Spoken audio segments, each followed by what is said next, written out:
الحمد لله وكفى وسلام على عباده الذين اصطفى أما بعد أعوذ بالله من الشيطان الرجيم بسم الله الرحمن الرحيم يا أيها الذين آمنوا توبوا إلى الله توبة نصوحا سبحان ربك رب العزة عما يصفون وسلام على المرسلين والحمد لله رب العالمين اللهم صل على سيدنا محمد وعلى آل سيدنا محمد وبارك وسلم یا ایھا الذین آمنوا، اے ایمان والو، ہے وہ لوگو جو اللہ تعالیٰ اور اس کے رسول صلی اللہ علیہ وسلم کے حکموں کو ماننے کا اقرار کر چکے ہو، توبوا الی اللہ توبۃ نصوحا، تم اللہ کے سامنے سچی توبہ کرو۔ انسان جو کام بھی شریعت کے خلاف کرتا ہے اس کو گناہ کہتے ہیں، اس سے توبہ کرنی اس کے اوپر لازم ہو جاتی ہے۔ گناہوں کے بد اثرات آخرت میں تو ہوں گے ہی صحیح، دنیا میں بھی انسان اپنی آنکھوں سے دیکھتا ہے۔ چنانچہ ابن قیم رحمۃ اللہ علیہ نے الداء والدواء میں لکھا ہے کہ گناہوں کے دنیاوی نقصانات کیا کیا ہوتے ہیں۔ ان میں سے پہلا اثر اطاعت سے محرومی، نیکی کو دل نہیں چاہتا، نماز پڑھنے کو دل نہیں چاہتا، تلاوت کو دل نہیں چاہتا، نیک محفلوں میں آنے کو دل نہیں چاہتا، فجر میں اٹھا نہیں جاتا۔ یہ گناہوں کے برے اثرات ہوتے ہیں کہ انسان نیکی سے محروم ہوتا ہے۔ پھر دوسرا اثر کہ انسان کا دل بے چین ہوتا ہے، وہ کھاتا ہے جو چاہے، پیتا ہے جو چاہے، سوتا ہے جہاں چاہے، ہر ظاہری نعمت موجود ہوتی ہے مگر دل بے سکون ہوتا ہے۔ ایسے لگتا ہے کہ خوشیاں روٹھ گئیں، پریشانی ایک ڈپریشن کسی اس کے اوپر کیفیت ہوتی ہے۔ اس لیے عام طور پر ایسے لوگ تنہائی پسند ہوتے ہیں۔ ایک اثر یہ کہ زندگی سے برکت ختم ہو جاتی ہے، وقت میں برکت نہیں رہتی، کام نہیں سمٹتے، حافظے میں برکت نہیں رہتی، چیز یاد کی تو بھول گئی، صحت میں برکت نہیں کہ جوانی میں ہی کرونک ڈیزیز شروع ہو جاتی ہیں، رزق میں برکت نہیں کہ گھر کے جتنے لوگ سب کمانے والے خرچے پھر پورے نہیں ہوتے۔ تو زندگی سے برکت کا نکل جانا یہ بھی ایک نشانی ہے۔ دعائیں قبول نہ ہونا، چنانچہ کتنے لوگوں کو شکوہ کرتے آپ نے سنا ہوگا کہ جی اللہ تعالیٰ تو ہماری دعا سنتے ہی نہیں، حالانکہ ان ربی لسمیع الدعاء، میرا رب دعا کو سنتا ہے مگر اس کا جو جی چاہتا ہے وہ قبول فرماتا ہے، وہ پابند نہیں ہے۔ ہم اپنے گھر میں دیکھتے ہیں جو بچہ فرما بردار ہو، نیک ہو، پڑھائی اچھی کرے، ماں باپ کا دل خوش کرے، وہ جب زبان سے کوئی بات نکالتا ہے تو ماں باپ ضرور پوری کرتے ہیں، اور جو بچہ نافرمان ہو، ماں باپ کا دل دکھائے، وہ بات کرے تو ماں باپ سنتے ہی نہیں، سنی انسنی کر دیتے ہیں۔ تو جو انسان فسق و فجور کی زندگی گزارتا ہے اللہ تعالیٰ بھی اس کی دعا کو سنی انسنی کر دیتے ہیں۔ ایک نشانی یہ بھی ہے کہ نعمتوں میں زوال آنا شروع ہو جاتا ہے، کام ٹھپ ہوتا ہے، کاروبار ٹھپ ہوتے ہیں۔ ایک وقت تھا لاکھوں لینے تھے، اب ایک وقت ہوتا ہے کہ لاکھوں دینے پڑ جاتے ہیں۔ خود اپنی زبان سے کہتے ہیں ایک وقت تھا مٹی کو ہاتھ لگاتے تھے سونا بن جاتی تھی، آج سونے کو ہاتھ لگاتے ہیں مٹی ہو جاتا ہے۔ پھر کام ادھورے رہتے ہیں، کہتے ہیں جی بیٹی کا رشتہ دیکھنے کے لیے لوگ آتے ہیں، خوش ہو کے جاتے ہیں، دوبارہ کوئی رابطہ نہیں کرتا۔ تو کاموں کا نہ سمٹنا، ادھورا رہنا، یہ بھی گناہوں کا وبال۔ اب ان تمام نقصانات سے بچنے کا ایک ہی حل ہے کہ انسان اپنے گناہوں سے سچی پکی توبہ کرے۔ توبہ کرنے والے بندے کو 4 کام کرنے پڑتے ہیں۔ ایک تو یہ کہ گناہوں کو چھوڑ دینا، دوسرا ان کے اوپر نادم اور شرمندہ ہونا، دل سے یہ آواز نکلے کہ میں نے برا کیا، میں نے اچھا نہیں کیا، میں نے بلنڈر کمٹ کیا تھا، میں آئندہ ایسا ہرگز نہیں کروں گی، میں یہ غلطی دوبارہ نہیں دہراؤں گی۔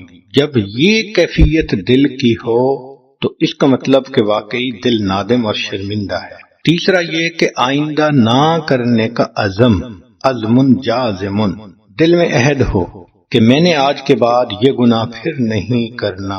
چوتھا، اگر حقوق العباد میں کوتاہی ہوئی تو ان کو واپسی کرنا یا ان سے معافی کروانا۔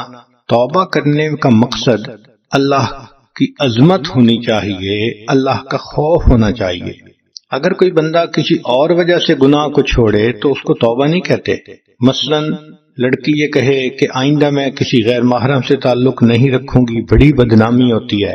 اگر بدنامی کے ڈر سے تعلق چھوڑا تو اس کو توبہ نہیں کہیں گے۔ کوئی بندہ اس لیے کہے کہ میں تو یہ گناہ نہیں کرتا، بیمار ہو جاتے ہیں، تو بیماری کے ڈر سے گناہ چھوڑنا یہ بھی توبہ نہیں کہلاتا۔ کوئی کہے میں تو اس لیے گناہ نہیں کرتا کہ پولیس پکڑ لے گی، یہ بھی توبہ نہیں کہلائے گی۔ ایک بندہ کہے میں اس لیے جوا نہیں کھیلتا کہ بہت نقصان ہوتا ہے، یہ بھی توبہ نہیں کہلائے گی۔ تو یہ بات ذہن میں بٹھا لیجئے کہ توبہ کا مقصد اللہ کی رضا، اللہ کا ڈر ہونا چاہیے کہ اللہ کی خاطر انسان توبہ کرے۔ چنانچہ توبہ کے فضائل پر تو آپ نے مضامین بہت مرتبہ سنے ہوں گے۔ آج کی محفل میں یہ بتایا جائے گا کہ جو توبہ کرنا چاہتا ہے اس کو کیا رکاوٹیں پیش آتی ہیں، اس کے ذہن میں کیا سوالات ہوتے ہیں جس کے جوابات اسے معلوم ہونے چاہیے، اسے کیا کرنا چاہیے۔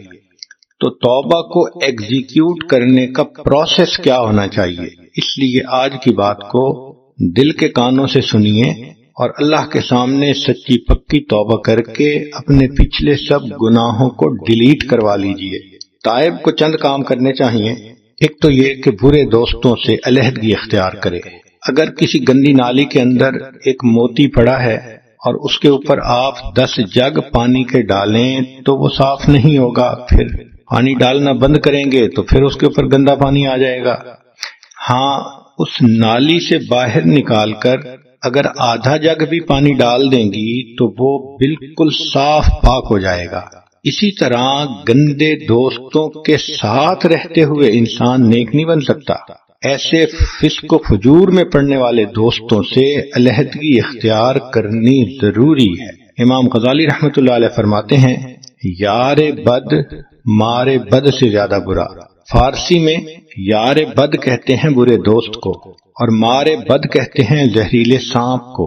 اور یہ بات سمجھ میں بھی آتی ہے، سانپ ڈس لے تو جان ضائع ہو جاتی ہے اور برا دوست ڈس لے تو ایمان ضائع ہو جاتا ہے۔ اس لیے یار بد مارے بد سے بھی زیادہ برا۔ لیکن آگے امام غزالی رحمۃ اللہ علیہ نے ایک اور بات کہی کہ یار بد شیطان سے بھی زیادہ برا۔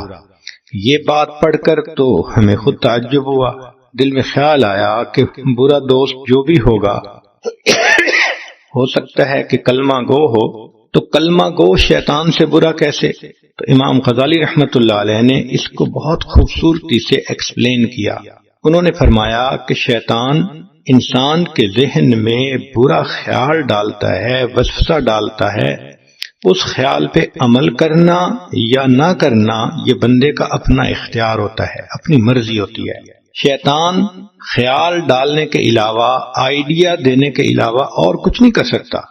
لیکن جو برا دوست ہوتا ہے وہ ذہن میں برائی کا خیال ہی نہیں ڈالتا، بازو پکڑ کر بندے سے گناہ کا ارتکاب کروا دیتا ہے۔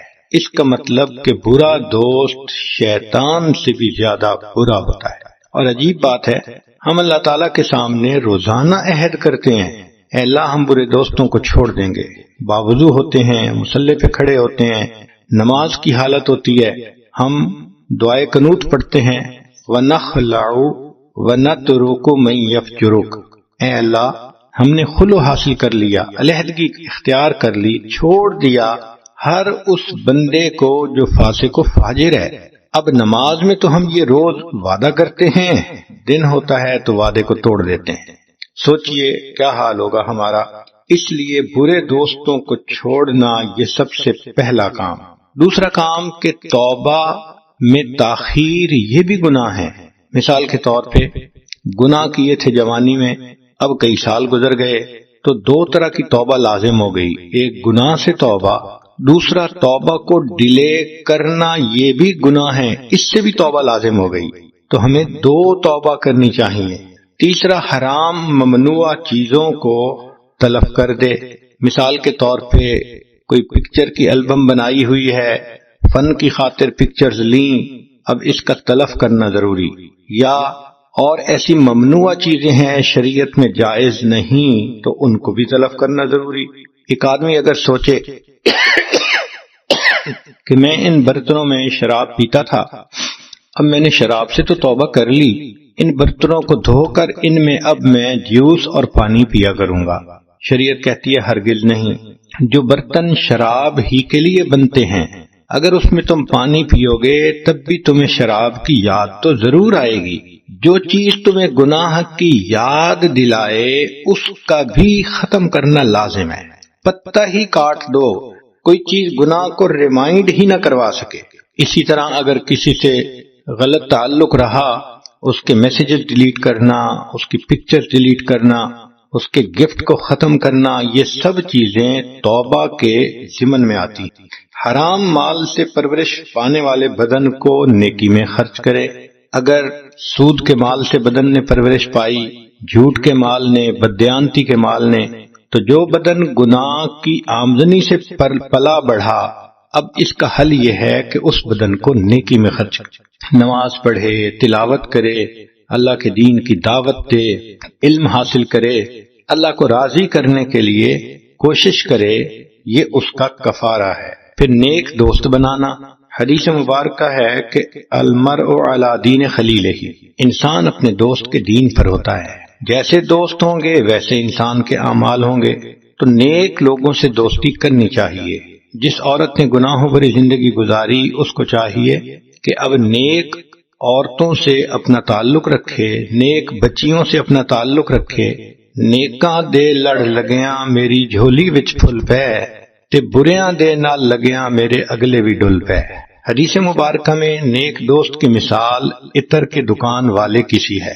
اگر کسی شخص کی دوستی ہو ایک ایسے بندے سے جو پرفیوم کی دکان کا اونر ہے، اگر یہ اس کے پاس جا کر بیٹھے گا تو اول تو دکاندار دوست اس کو پرفیوم ہی ہدیے میں دے دے گا، نہ بھی دی تو جتنی دیر وہاں بیٹھے گا پرفیوم تو سونگتا ہی رہے گا۔ اور برے دوست کی مثال لوہا جو ہے وہ کوئلے کی دکان والے کی سی ہے کہ اگر کسی کی دوستی کوئلے کی دکان والے کے ساتھ ہے، وہاں جائے گا تو کوئلے ملیں گے، اگر اس نے کوئلے نہ بھی دیے تو کوئلے کی سیاہی تو ضروری ملے گی، کپڑے ہی میلے کر کے آئے گا۔ ایک چوتھی بات کہ توبہ کرنے والا بندہ تائبین کے واقعات کو پڑھتا رہے۔ امت میں جو پہلے مرد گزرے، عورتیں گزری جنہوں نے گناہوں سے توبہ کی، ان کے واقعات کو پڑھے تاکہ توبہ کے اوپر یہ پکا رہے۔ چنانچہ نبی علیہ الصلوۃ والسلام کے پاس ایک عورت آئی غامدیہ قبیلے کی، اے اللہ کے حبیب صلی اللہ علیہ وسلم مجھ سے بڑا گناہ سرزد ہو گیا۔ نبی علیہ السلام نے چہرے انور دوسری طرف کر لیا، اس نے ادھر سے آ کے پھر کہا، محبوب صلی اللہ علیہ وسلم نے تیسری طرف کر لیا، اس نے پھر کہا، چوتھی طرف کیا۔ جب 4 مرتبہ اس نے اپنے گناہ کا اقرار کیا تو نبی علیہ السلام نے فرمایا تجھے وہم ہو گیا ہوگا۔ وہ کہنے لگی، اے اللہ کے حبیب صلی اللہ علیہ وسلم میں حاملہ ہوں، مجھے کوئی وہم نہیں، میں نے بڑا گناہ کر لیا ہے، اب آپ مجھے پاک کر دیجئے۔ نبی علیہ السلام نے فرمایا، اچھا اگر تم پریگننٹ ہو تو جاؤ، جب بچے کی ولادت ہو جائے پھر میرے پاس آنا۔ وہ عورت چلی گئی۔ اب ذرا غور کیجئے، اس کے پیچھے کوئی پولیس نہیں لگی تھی، اس کو کوئی گرفتار نہیں کیا گیا تھا، مگر اس عورت کو احساس یہ ہو گیا تھا کہ میں زنا کی مرتکب ہوئی ہوں، اب میرا جسم روحانی طور پہ ناپاک ہو گیا ہے۔ ایک ہوتی ہے ظاہری ناپاکی، پیشاب پخانے کا لگ جانا، یہ تو پانی سے دھل جاتی ہے۔ ایک ہوتی ہے روحانی ناپاکی، زنا کے سرزد ہونے سے پورا بدن ناپاک ہو جاتا ہے۔ ایسا بندہ 70 مرتبہ بھی غسل کر لے تو اس کا بدن روحانی طور پہ پاک نہیں ہوتا، ناپاک ہی رہتا ہے جب تک کہ اس کی توبہ اللہ کے ہاں قبول نہ ہو۔ اب وہ جانتی تھی کہ میرا جسم ناپاک ہو چکا، لہذا اب مجھے اسے پاک کرنا ہے۔ جب نبی علیہ السلام نے واپس بھیج دیا تو گھر آ گئی، نہ اس کا دن گزرتا تھا نہ اس کی رات گزرتی تھی۔ اس کو یہ خیال کھائے جا رہا تھا کہ اگر اس دوران میری موت آ گئی تو میں اللہ رب العزت کے سامنے ناپاک حالت میں کھڑی کی جاؤں گی۔ تو اس کو یہ خیال ستاتا تھا اور وہ کہتی تھی کہ میں تو پاک ہو کے جانا چاہتی ہوں۔ چنانچہ 9 مہینے اس نے پیچ و تاب کی حالت میں گزارے، کسی پل چین نہیں تھا، سکون نہیں تھا، غم زدہ تھی، حتیٰ کہ بچے کی ولادت ہو گئی۔ وہ بچے کو لے کے آئی، اے اللہ کے حبیب صلی اللہ علیہ وسلم بچے کی ولادت ہو گئی، اب آپ مجھے پاک کر دیجئے۔ نبی صاحب نے فرمایا کہ جاؤ بچے کو دودھ پلاؤ۔ اب بچے کو دودھ پلانا 1.5 سے 2 سال کا عمل ہوتا ہے، یہ 2 سال گزارنے اس کے لیے اور بھی مشکل تھے۔ وہ یہی سوچتی تھی کہ موت کا پتہ نہیں، اگر آ گئی تو میرا کیا بنے گا۔ حالانکہ اس کے پاس اتنا ٹائم تھا، وہ اپنی رائے بھی بدل سکتی تھی، وہ کسی دوسری بستی میں بھی چلی جا سکتی تھی، وہ مدینہ طیبہ چھوڑ کے کہیں اور جا کے بس جاتی، مگر اسے فرار ہونے کی ضرورت نہیں تھی۔ وہ اپنی ضمیر کی قیدی تھی، اس کا ضمیر اس کو ملامت کر رہا تھا کہ تم نے اللہ کا حکم توڑا، اب تم ناپاک حالت میں دنیا سے چلی گئی تو یہ دنیا اور آخرت کا نقصان ہے۔ دنیا کی ذلت چھوٹی ہے، آخرت کی ذلت بڑی ہے۔ اور وہ جانتی تھی کہ مجھے رجم کیا جائے گا اور پتھر لگ لگ کے میری موت آ جائے گی۔ نہ اسے موت کا ڈر تھا، نہ اسے قبیلے کی ذلت کی پرواہ تھی، ایک ہی دھن سوار تھی کہ مجھے پاک ہونا ہے۔ چنانچہ وہ اپنے بچے کو لے کر آئی، بچے کے ہاتھ میں روٹی کا ٹکڑا تھا، یہ اس بات کی نشانی تھی کہ بچے نے دودھ چھوڑ دیا، اب اس نے سالڈ چیز لینی شروع کر دی۔ نبی علیہ السلام نے پھر حکم دیا کہ ٹھیک ہے اب اس پر حد جاری کی جائے۔ حد جاری ہوئی، جب اس کو پتھر مارنے لگے تو ایک صحابی نے غصے سے یہ کہہ دیا کہ اس کو اپنے قبیلے کی بدنامی کا بھی احساس نہ ہوا۔ تو جب اس نے یہ کہا تو نبی علیہ السلام نے اس صحابی کو کہا کہ اس کو کوئی ایسی بات مت کرو، لقد تابت توبتن، اس عورت نے اتنی سچی توبہ کی ہے، لو قسمت بین 70 من اہل المدینہ وسعتہم، اگر اس توبہ کے ثواب کو مدینہ کے 70 گنہگاروں میں تقسیم کیا جاتا، 70 گنہگاروں کی بھی مغفرت ہو جاتی۔ تو ایسے توبہ کرنے والے جو ٹھان لیتے ہیں کہ ہم نے دنیا میں پاک ہونا ہے، اب بتائیں کہ جن لوگوں نے زنا کا ارتکاب کیا اور وہ توبہ کے بغیر دنیا سے چلے جائیں گے تو پھر آخرت کی ذلت الگ ہوگی، جہنم کی سزا الگ ہوگی، اور جہنم کی سزا بھی بہت بڑی کہ زانی مرد عورت کو ایک غار کے اندر ڈال دیا جائے گا اور اس کے منہ پہ چٹان رکھ دی جائے گی، اور اس غار کے اندر اربوں کھربوں بچھو ہوں گے، اسکارپین ہوں گے، اور یہ اسکارپین اس بندے کے جسم پر چڑھ جائیں گے، اس طرح چڑھیں گے کہ جیسے شہد کے چھتے پر شہد کی مکھیاں بیٹھی ہوتی ہیں، اور یہ اسکارپین ایک وقت میں اس کو ڈسیں گے۔ اتنی تکلیف ہوگی، یہ سزا ہوگی کہ تم نے دنیا میں ایسا گناہ کیا کہ تمہارے جسم کے ایک ایک سیل نے مزے پائے، اب تمہیں عذاب بھی وہ ہوگا کہ جسم کے ایک ایک سیل میں بچھو کی زہر جائے گی اور تکلیف ہوگی۔ اب تو گھبرا کے یہ کہتے ہیں کہ مر جائیں گے، مر کے بھی چین نہ پایا تو کدھر جائیں گے۔ آج وقت ہے کہ ہم ان گناہوں سے سچی پکی توبہ کر کے اپنے آپ کو پاک کر لیں۔ کبھی کبھی توبہ کرنے والے بندے کے ذہن میں یہ خیال آتا ہے کہ میں نے تو اتنے سال گناہ کیے، کوئی گناہ چھوڑا نہیں، کیا میرے سارے گناہ اللہ معاف کر دیں گے؟ جواب، جی ہاں، جتنے بھی گناہ ہوں اللہ تعالیٰ سب کو معاف کر دیں گے۔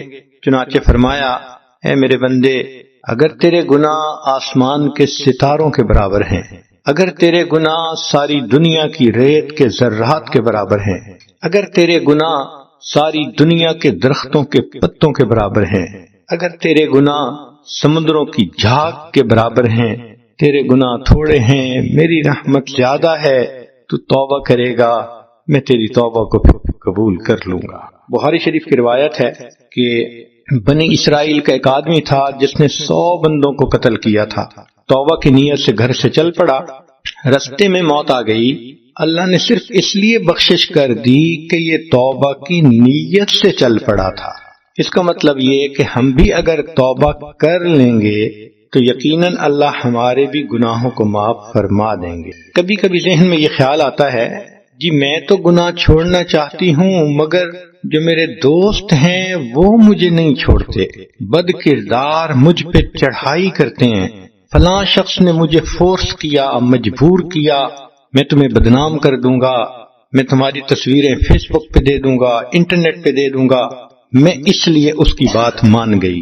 ہرگز نہیں، انسان جب کوئی نیک کام کا ارادہ کر لیتا ہے پھر وہ اس کے اوپر سٹینڈ بھی لے سکتا ہے۔ چنانچہ کعب بن مالک رضی اللہ عنہ کا واقعہ ہمارے لیے ایک مثال ہے کہ ایک سفر میں جانے میں ان سے دیر ہوئی، تو نبی علیہ السلام نے سب مسلمانوں کو حکم دیا کہ ان سے بولنا بند کر دو۔ وہ فرماتے ہیں کہ میرے لیے وقت گزارنا مشکل تھا، بار بار یہ خیال آتا کہ اللہ کے حبیب صلی اللہ علیہ وسلم مجھ سے خفا ہیں، اس دوران میری موت آ گئی تو کیا بنے گا، اور اگر اس دوران اللہ کے محبوب صلی اللہ علیہ وسلم نے پردہ کر لیا تو پھر کیا بنے گا۔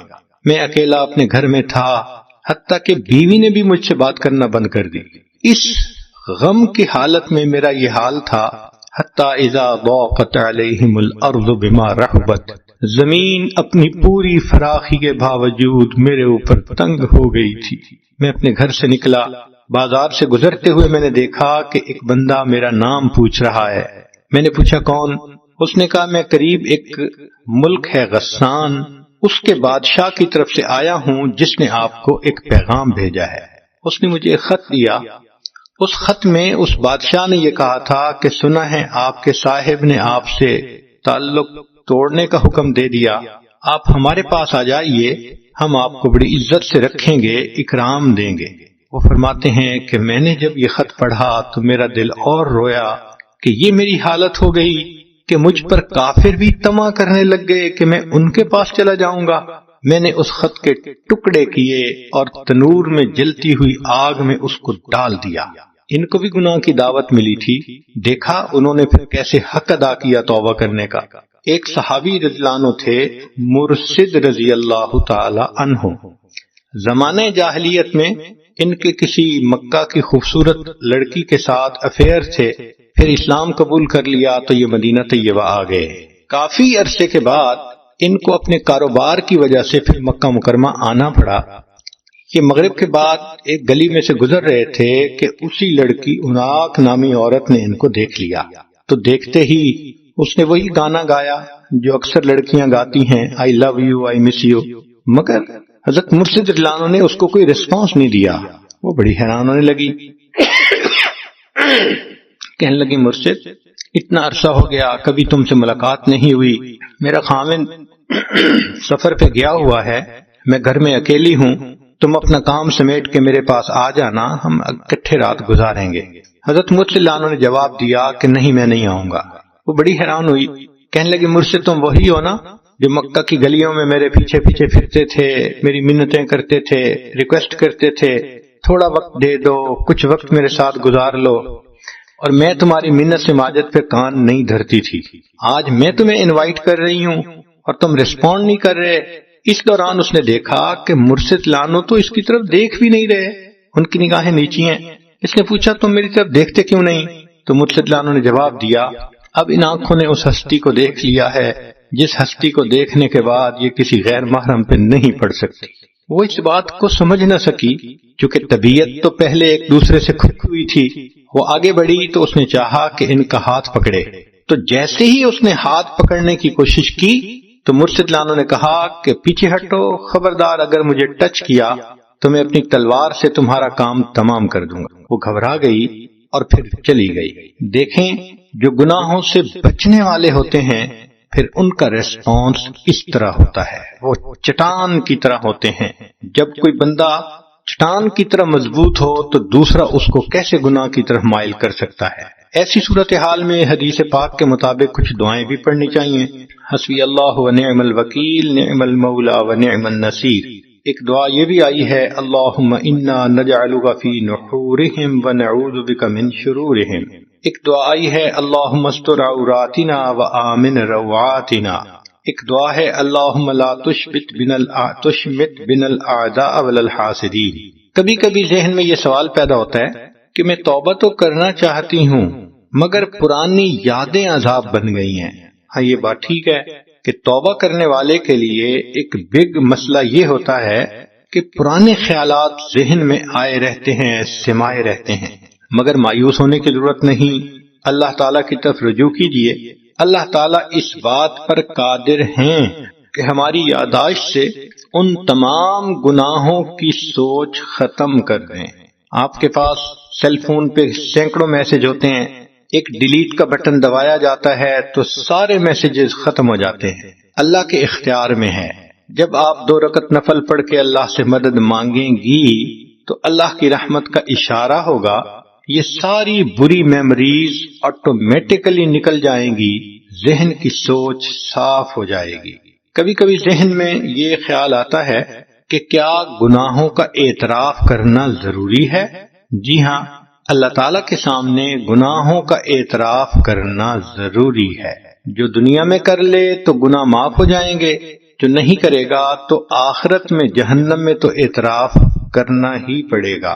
چنانچہ نبی علیہ الصلوۃ والسلام نے دعا سکھائی، ابوء لک بنعمتک و ابوء بذنبی، میں نعمتوں کا اعتراف کرتا ہوں اور اے اللہ میں اپنے گناہوں کا بھی اعتراف کرتا ہوں۔ جس نے دنیا میں اعتراف کر لیا گناہ معاف ہو گئے، نہ کیا تو جب جہنم میں ڈالا جائے گا اس وقت پوچھیں گے جہنم کے فرشتے، ما جاءکم النذیر، تمہیں کوئی ڈرانے والا سمجھانے والا نہیں آیا تھا؟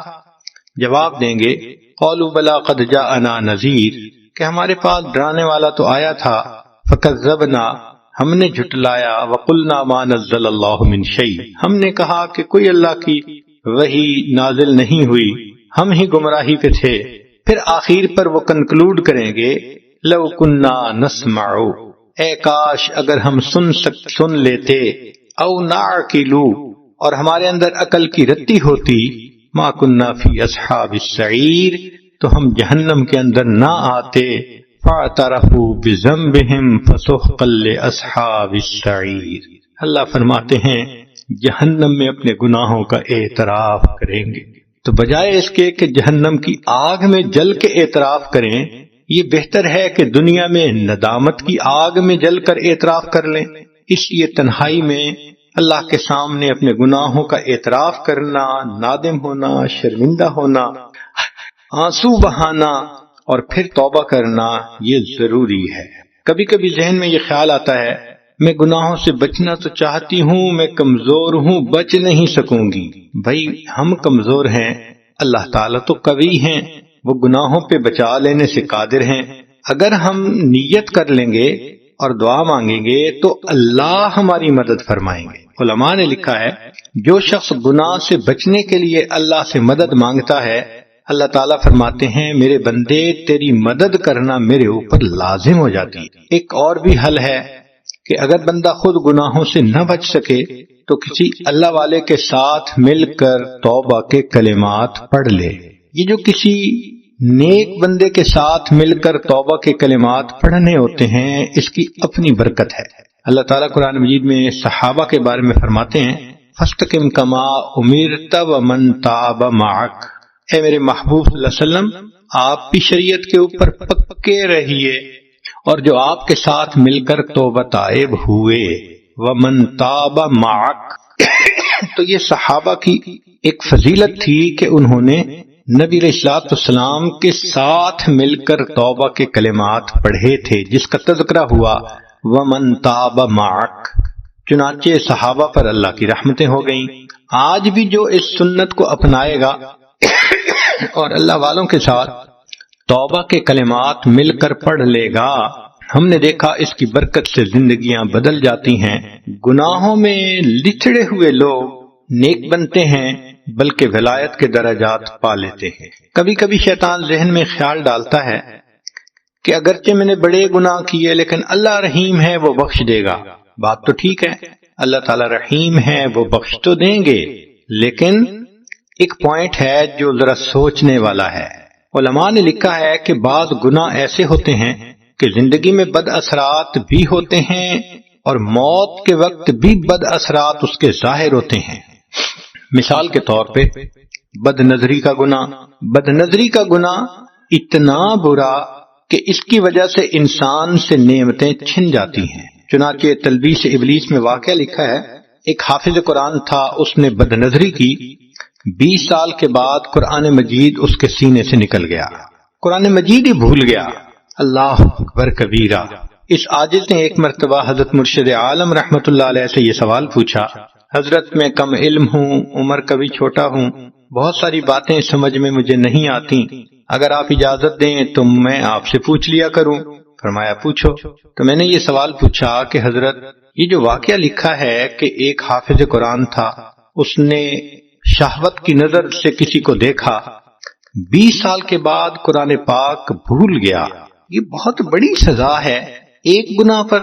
تو حضرت مرشد عالم رحمۃ اللہ علیہ نے جواب دیا کہ اصل معاملہ یہ ہے کہ یہ جو محبت کا معاملہ ہے یہ اللہ کی غیرت کا معاملہ ہے۔ اللہ تعالیٰ چاہتے ہیں کہ انسان اپنے دل میں اپنے اللہ کو بسائے، اس کی ساری محبتیں اللہ کے لیے، چاہتیں اللہ کے لیے۔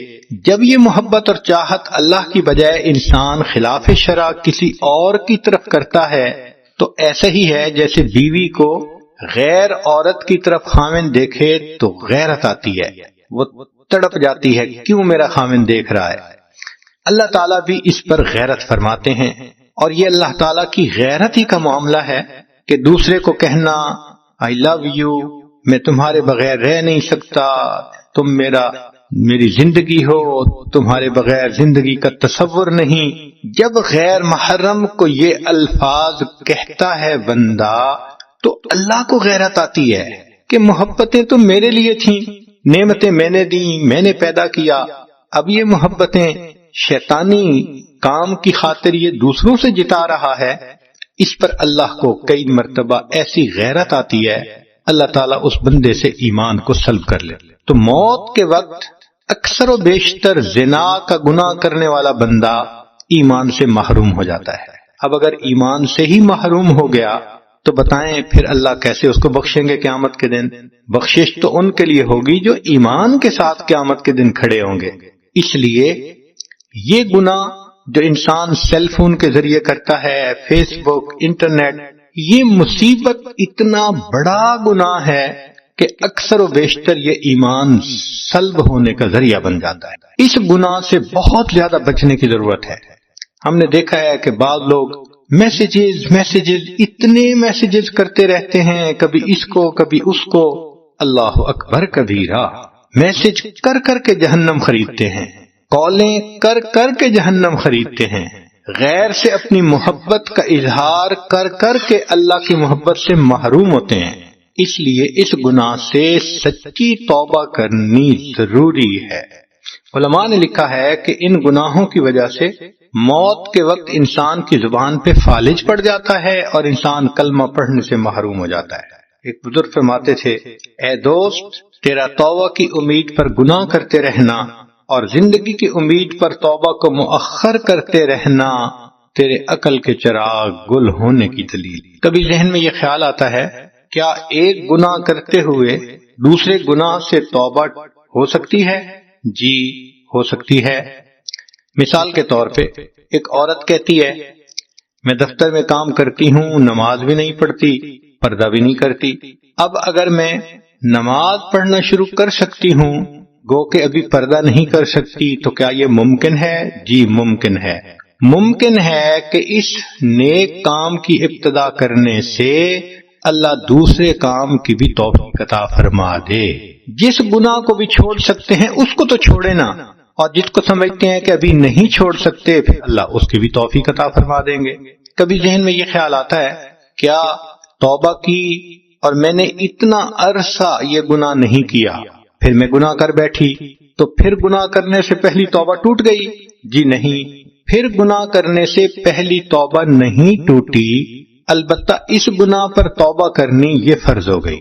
ایک عورت سوچتی ہے، میں نے تو اتنی عورتوں کی غیبت کی، میں کیا کروں؟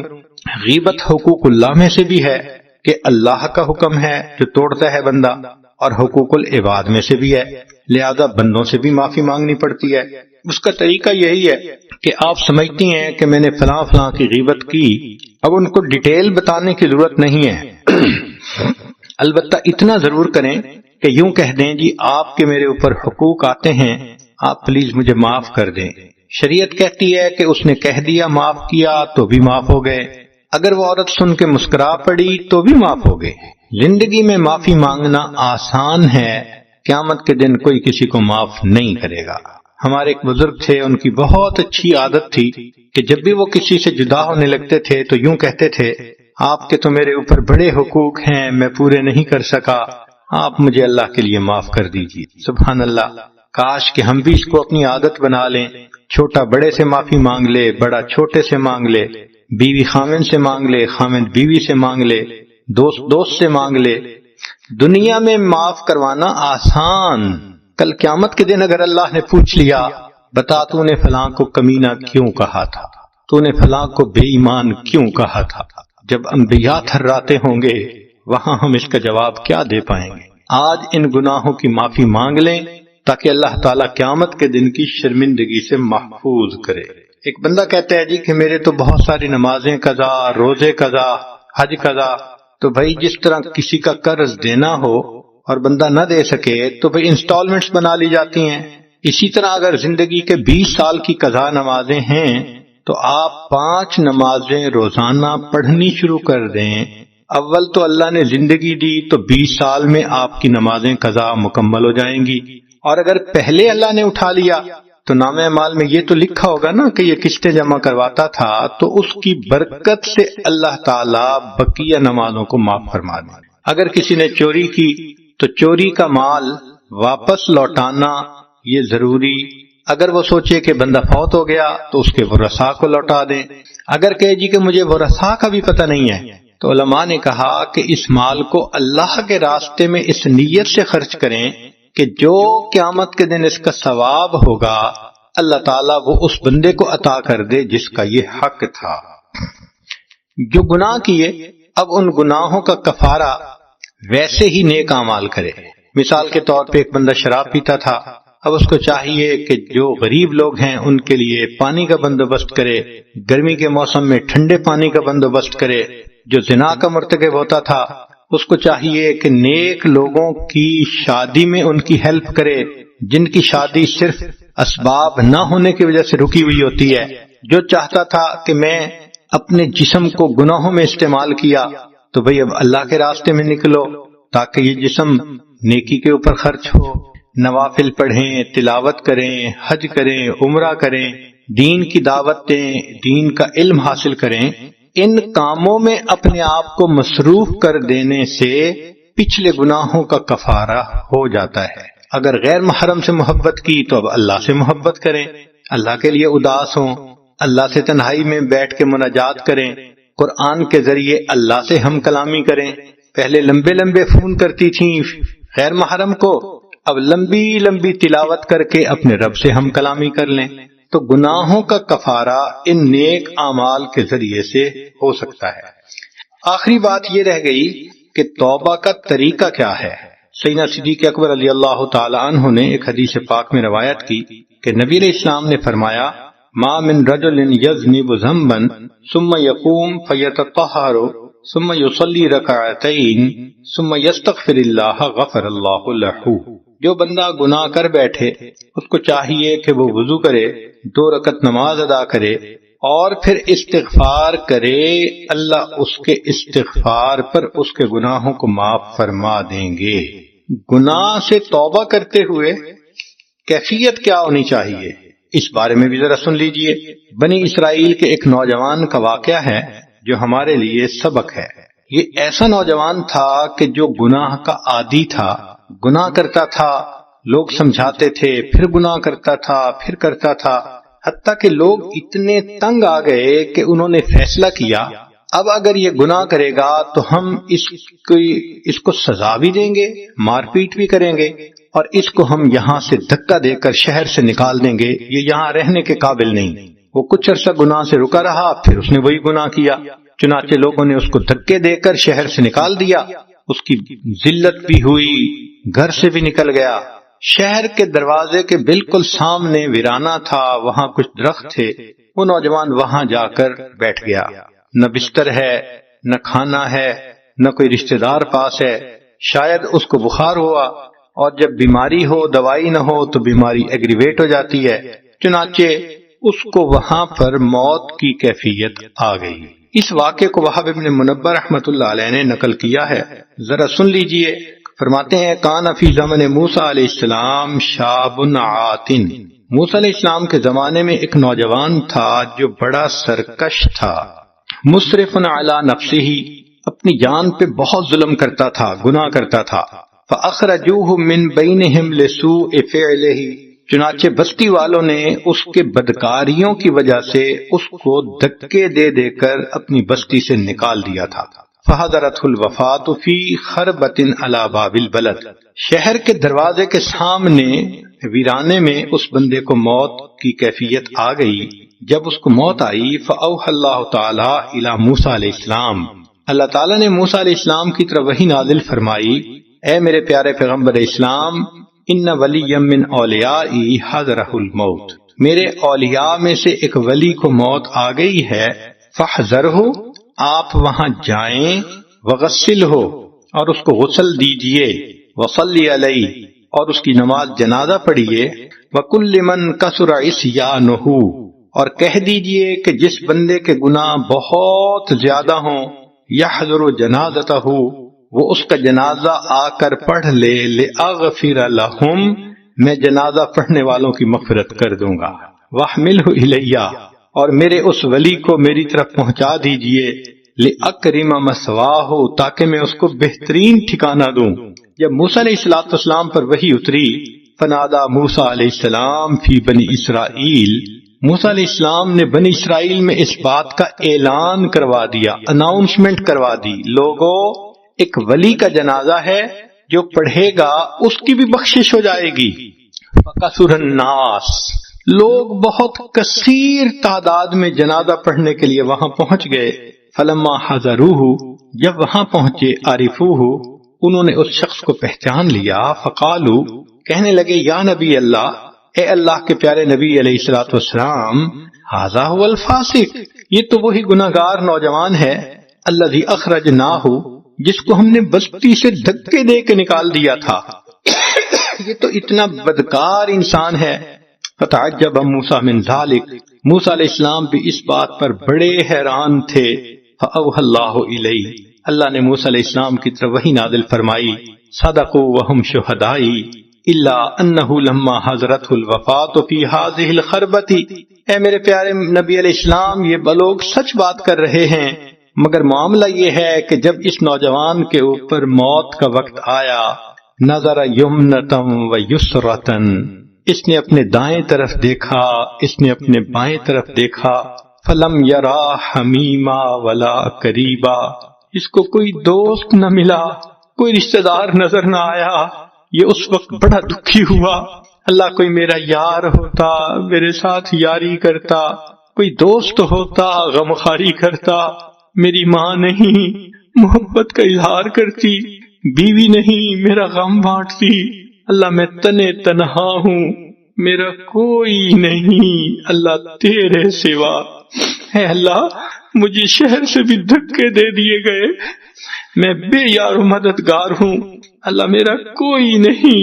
اے اللہ، ورآ نفسہ غریبتن، اور اس نے اپنے آپ کو پردیس کی حالت میں دیکھا، وحیدتن، اکیلا دیکھا، ذلیلتن، اس ذلت کے حال میں دیکھا، منکسرتن، اور اس کا دل ٹوٹا ہوا تھا، غمزدہ تھا.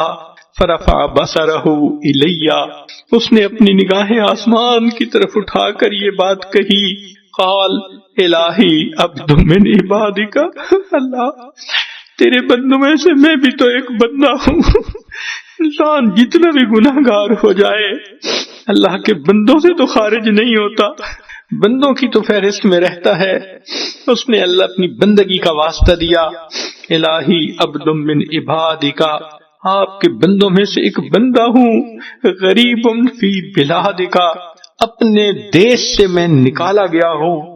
لو علمت انی عذابی یزید فی ملکک، اگر میں جان لیتا کہ عذاب دینے سے تیری شان بڑھ جائے گی، وعفوک انی تنقصہ من ملکک، اور مجھے معاف کر دینے سے تیرے خزانوں میں کمی ہو جائے گی. لما سألتک المغفرہ، اللہ میں آپ سے مغفرت کبھی بھی نہ مانگتا. ولیس لی ملجأ ولا رجاء الا انت، اللہ میری کوئی جائے پناہ نہیں، میرا کوئی یار غار نہیں سوائے آپ کے. وقد سمعت، اللہ میں نے تو یہ بھی سنا ہے کہ آپ نے موسیٰ علیہ السلام کی طرف یہ بات نازل فرمائی، انی انا الغفور الرحیم، کہ میں بہت غفور اور بہت رحیم ہوں. فلا تخیب رجائی، اللہ میری امید کو نہ توڑیے گا. یا موسیٰ، اے موسیٰ علیہ السلام، افکان یحسن بی ان اردہ، کیا مجھے یہ بات سجتی تھی کہ میں اس کی دعا کو رد کر دیتا؟ وہو غریب علی ہذہ الصفۃ، وہ اس حال میں تھا، وقد توسل الی بھی، اس نے میرے صفت کو سامنے رکھ کر اس کے توسل سے مجھ سے دعا کی، فتضرع بین یدی، میرے سامنے اتنا رویا اور گڑ گڑایا، وعزتی، موسیٰ علیہ السلام مجھے اپنی عزت کی قسم ہے، لو سالنی فی المذنبین من اہل الارض جمیعا لوہبتہم لہ لذل غربتہ، اگر اس وقت وہ شخص ساری دنیا کے گنہگاروں کی بخشش کی مجھ سے دعا کر دیتا، میں پروردگار ساری دنیا کے گنہگاروں کی بخشش کر دیتا۔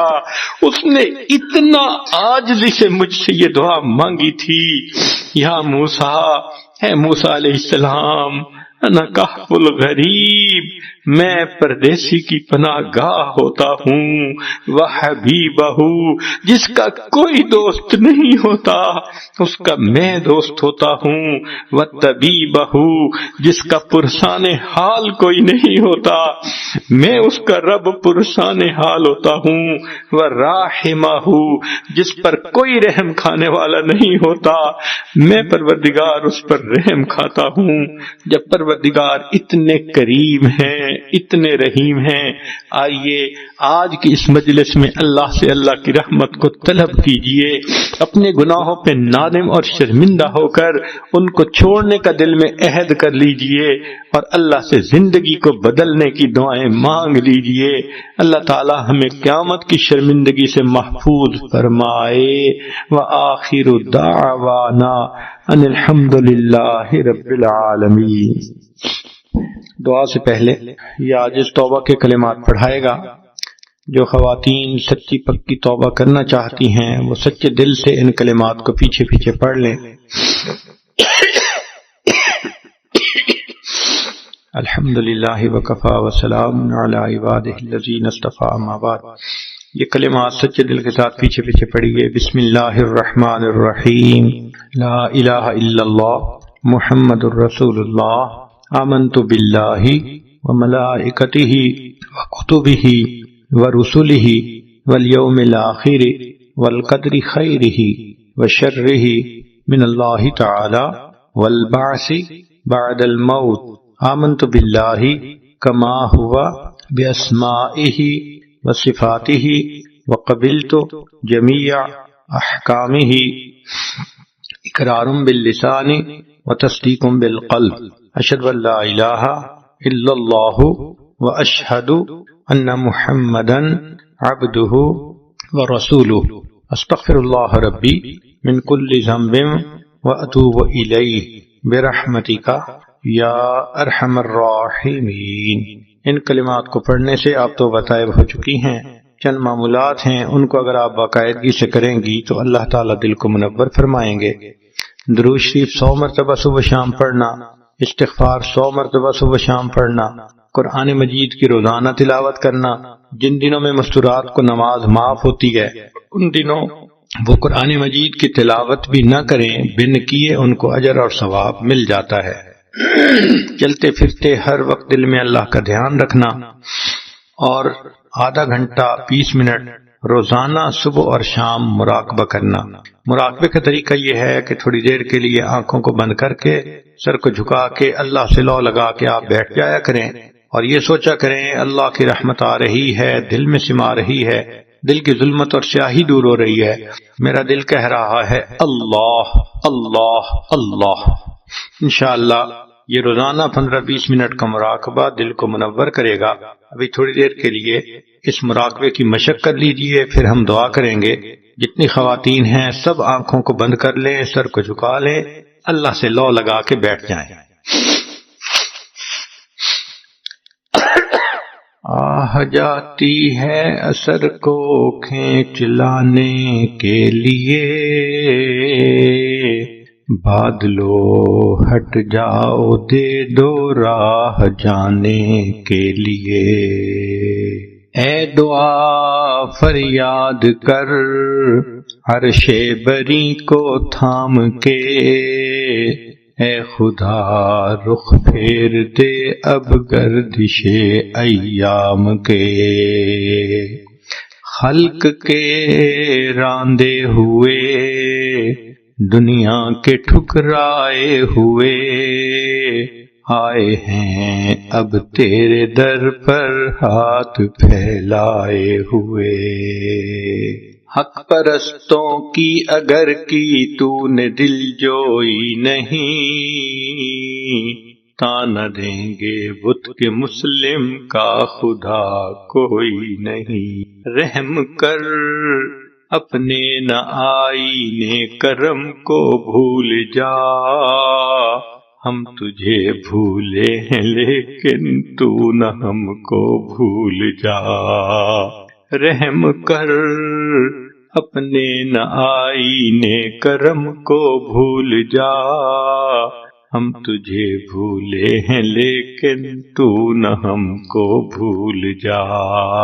خار ہیں بدکار ہیں ڈوبے ہوئے ذلت میں ہیں، جو بھی ہیں آقا تیرے محبوب کی امت سے ہیں۔ خار ہیں بدکار ہیں ڈوبے ہوئے ذلت میں ہیں، جو بھی ہیں آقا تیرے محبوب کی امت سے ہیں۔ لا الہ الا اللہ محمد رسول اللہ۔ دعا کر لیجئے۔ سبحان ربی العلی الوہاب، اللہم صلی علی سیدنا محمد وعلی آل سیدنا محمد وبارک وسلم۔ اے کریم آقا، ہم آپ کے عاجز مسکین بندے ہیں، ہمارے گناہوں کو معاف فرما، خطاؤں سے درگزر فرما، عیبوں کی پردہ پوشی فرما۔ میرے مولا، ہم نادان ہیں، گناہوں میں پڑے رہے، غفلت کی زندگی بسر کرتے رہے۔ اللہ، ہم نے گناہوں کے بوجھ سر پر لاد لیے، آج احساس ہوا قیامت کے دن کی شرمندگی کیا ہوتی ہے۔ اللہ مہربانی فرما دیجئے، قیامت کے دن کی شرمندگی سے بچا لیجئے، ہماری توبہ قبول فرما لیجئے۔ میرے مولا، ہمیں آخرت کی ذلت سے محفوظ فرما۔ اے اللہ، آپ جانتے ہیں کہ عورت کے دین کے راستے میں رکاوٹیں ہوتی ہیں تو اور مشکل بن جاتی ہے۔ اللہ، ان خواتین کے دین کے راستے کی رکاوٹوں کو دور کر دیجئے، ان کے محرم مردوں کو دین پر جما دیجئے، ان کے والدین کی پریشانیوں کو دور کر دیجئے۔ اللہ، ان کے بھائی بہنوں کی پریشانیوں کو دور کر دیجئے۔ میرے مولا، جو گناہوں سے ہم نے اپنے دلوں کو سیاہ کر لیا، اللہ ان دلوں کو نرم فرما دیجئے، ان دلوں کو منور فرما دیجئے۔ اللہ، ہم پر رحمت کی نظر فرما۔ اللہ، ہم نے دنیا میں دیکھا ہے کسی گھر کی عورتیں چل کے آ جائیں تو دنیا دار لوگ بھی قتل کے مقدمے معاف کر دیتے ہیں، یا آپ کی بندیاں اپنے گھروں سے چل کے آپ کے گھر میں آئی بیٹھی ہیں۔ میرے مولا، ان کے اٹھے ہاتھوں کی لاج رکھ لیجئے، یہ دامن پر بیٹھی ہیں، اللہ ان کے دامن بھر دیجئے۔ اللہ مہربانی فرمائیے، سب گناہوں کو معاف فرما دیجئے۔ اے اللہ، آج گناہوں سے پاک کر کے اٹھا دیجئے۔ میرے مولا، ہمیں مانگنا نہیں آتا، ہمیں بن مانگے عطا فرما دیجئے، رحمت کی نظر فرما دیجئے۔ اللہ، ہماری ان دعاؤں کو اپنی رحمت سے قبول فرما، آنے والے وقت کو گزرے وقت سے بہتر فرما، آنے والی زندگی کو گزری ہوئی زندگی کا کفارہ بنا۔ اے مالک، ہماری ان دعاؤں کو اپنی رحمت سے قبول فرما۔ جو اللہ جوان العمر بچیاں ہیں، ان کو نیک دیندار قدردان لوگوں کا ساتھ نصیب فرما۔ اے اللہ، جو شادی شدہ ہیں ان کو نیک اولادیں عطا فرما، جو صاحب اولاد ان کی اولادوں کو نیکوکار بنا، فرما بردار بنا، ماں باپ کی آنکھوں کی ٹھنڈک بنا۔ جن گھروں میں جوان بچے موجود ہیں، اللہ ان بچوں کے مستقبل کو روشن فرما، ماں باپ کے لیے فرض ادا کرنے آسان فرما۔ اللہ، ہماری ان دعاؤں کو اپنی رحمت سے قبول فرما۔ پروردگار عالم، جو بچیاں دین پڑھ رہی ہیں، دین میں آگے بڑھنا چاہتی ہیں، اللہ ان کی محنتوں کو قبول فرما۔ اے کریم آقا، آپ نے دنیا میں ہمارے گناہوں کی پردہ پوشی فرمائی، اللہ ہم آخرت میں اس کے زیادہ مستحق ہیں کہ آخرت میں پردہ پوشی فرما لے۔ اللہ قیامت کی ذلت سے بچا لیجیے گا، اللہ قیامت کی رسوائی سے بچا لیجیے گا۔ اللہ اپنی رحمت کا معاملہ فرما، ہماری ان دعاؤں کو اپنی رحمت سے قبول فرما۔ ربنا تقبل منا انک انت السمیع العلیم تب علینا انک انت التواب الرحیم۔ صلی اللہ تعالی علی حبیبہ سیدنا محمد وآلہ واصحابہ اجمعین برحمتک یا ارحم الراحمین۔